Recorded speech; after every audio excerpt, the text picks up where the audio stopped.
Okay, so this video is to show people how to change your igniter on your Signature grill. The igniter is mounted back in this little box here. Now this button does not make any kind of clicking sound. That doesn't mean the button is bad. It's just an on and off switch, basically a momentary switch. It doesn't make any clicking sound. The clicking that you hear comes from this igniter sparking on all the electrodes. So two things you want to check. One is that this battery is good. You want to make sure that the battery is good and that it has charge. The battery for the igniter goes in here, and this goes up against it. You tighten that up. The other thing you want to see is make sure you don't see corrosion or anything in here, because that also can create a problem for the igniter. Sometimes if batteries start leaking acid, it'll ruin the igniter because it starts eating it up inside. So with that being said, in order to change that igniter, you would unthread this cap here. And when you unthread that cap, you're going to see a nut right here that holds this thing in place. Now I've already loosened it. You probably need some pliers or something to loosen it, but it's just a plastic nut. It's not super tight, and you would unthread this nut. Now there's two ways you can do this.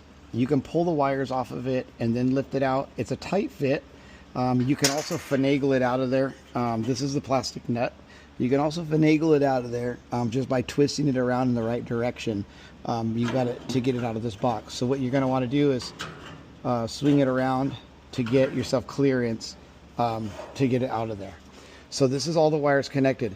One wire is not on here. That's the one that goes to the smoker. That's not connected. I just didn't connect it. It's here, but this grill is like a demo grill, so it's not plugged in. There's no order to any of these.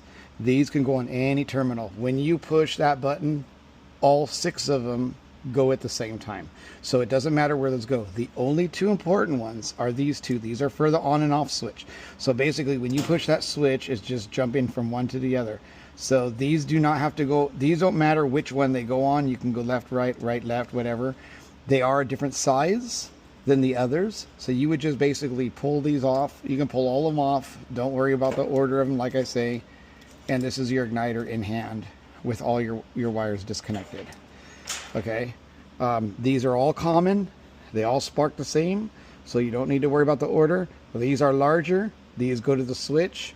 And you can't confuse those with those because they are a different size. So you would just repeat the process, fish it back in there, drop it through, put the nut back on, your igniter is changed. That's all that's involved in doing that. So just want to do this video so people could see where it is and how it's done. Like I say, you would just reverse the process. You would just put these back on. You're going to want to fish this back in there, drop it back through there, put the nut back on the bottom, battery back in it, cap back in it, and you're good to go. All right, thank you.